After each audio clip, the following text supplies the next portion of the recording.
আসসালামু আলাইকুম। প্রিয় পেঁয়াজ চাষী ভাইরা, তো আজকে আমরা আপনাদের কিছু সতর্কতা নিয়ে কথা বলবো।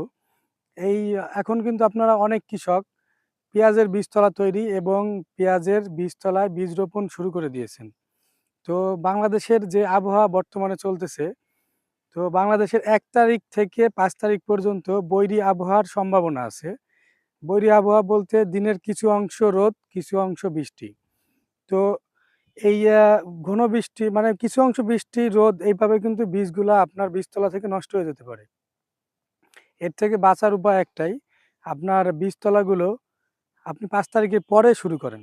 আর ৫ তারিখের পরে যদি আপনি শুরু করেন তাতে কিন্তু আপনার খুব একটা লেট হয়ে যাবে তা না। আপনার উত্তম সময় কিন্তু থাকবে। বীজতলা তৈরি বা বীজ রোপণ করার উত্তম সময় আপনার নভেম্বরের ২০ তারিখ পর্যন্ত কিন্তু উত্তম সময়। এরপরে হইলে আপনার লেট হবে।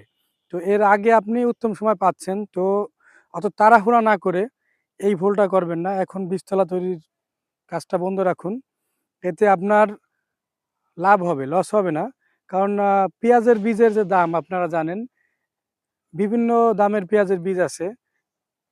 যে কৃষকগুলো এখন ফেলাচ্ছেন, রোপণ করছেন, তারা অবশ্যই দামি বীজগুলাই যারা কিনে থাকেন, তারাই কিন্তু এখন রোপণ করছেন।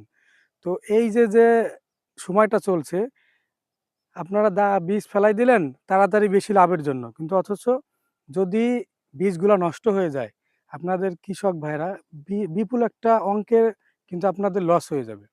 তো এই ভুলটা করবেন না। একটু ওয়েট করুন, একটু ধৈর্য ধরুন। আর ধৈর্যের ফল সবসময় মিষ্টি হয়। তো একটু ধৈর্য ধরুন। ধন্যবাদ।